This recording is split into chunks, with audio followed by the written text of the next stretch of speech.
প্রত্যেকটি মানুষের জীবনে অমূল্যমান। প্রত্যেকটি মানুষ এখানে তাদের জীবনের কোনো রিপ্লেসমেন্ট আমরা দিতে পারবো না। সুতরাং কোনো মায়ের কোল খালি হয়েছে, তারা কারো বাবা, কারো ভাই, কারো সন্তান, কারো বন্ধু, কারো সহপাঠী, আমরা তাদের সকলের প্রতি গভীর সহমর্মিতা জানাচ্ছি। কারণ প্রাণের যে মূল্য সেটা কখনো অর্থ দিয়ে বা সেটা কখনো কোনো কিছু দিয়ে সেটা রিপ্লেস করা যায় না।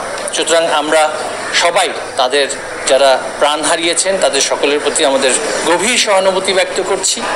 আর এইখানে যারা চিকিৎসাধীন আছেন তাদের অনেকেই হয়তো বা অন্যান্য ডিস্ট্রিক্ট থেকে এসেছেন, যারা আইনশৃঙ্খলা রক্ষাকারী বাহিনী আছে, আমাদের বিচার বিভাগীয় তদন্ত হবে, সবার সাথে আলোচনা করে তদন্ত করে এর গভীরে গিয়ে আসলে দেখতে হবে প্রশিক্ষিতভাবে আক্রমণ করা যে প্রক্রিয়া সেটা কেন হয়েছিল, কিভাবে হয়েছে, কেন ঢাকা শহরে সেই দিন ঢাকার অন্যান্য আশেপাশের জেলাগুলো থেকে খুবই মোটিভেটেড ব্যক্তিরা কেন এখানে এসে অবস্থান করে বিভিন্ন যেগুলো আমরা বলছি হটস্পট, যেখানে এই সংঘাতগুলো হচ্ছিল, সেখানে কেন এতগুলো মানুষ, বাইরের মানুষ, বহিরাগত মানুষ কেন সেখানে ছিল।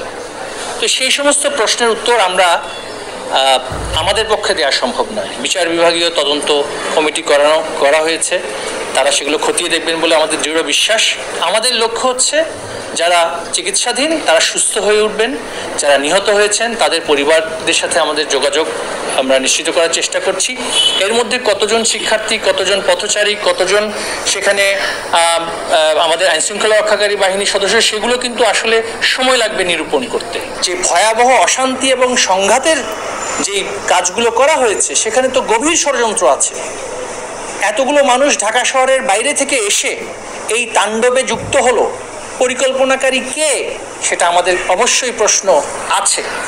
এইভাবে করে অস্ত্র নিয়ে গুলি করে আইনশৃঙ্খলা রক্ষাকারী বাহিনীর উপরে চড়াও হয়ে অস্ত্র লুট করে আবারও মানুষ পুড়িয়ে, মানুষকে হত্যা করে রাস্তায় ঝুলিয়ে রেখে এই যে একটা ভয়াবহ নারকীয় স্টাইলের যে কার্যকলাপ, সেগুলো তো আমাদের শিক্ষার্থীদের পক্ষে করা কখনোই সম্ভব নয়। তারা তো সেটা চিন্তাও করতে পারে না। মাঝখান থেকে লাশের রাজনীতির বলি হয়েছে আমাদের সন্তান।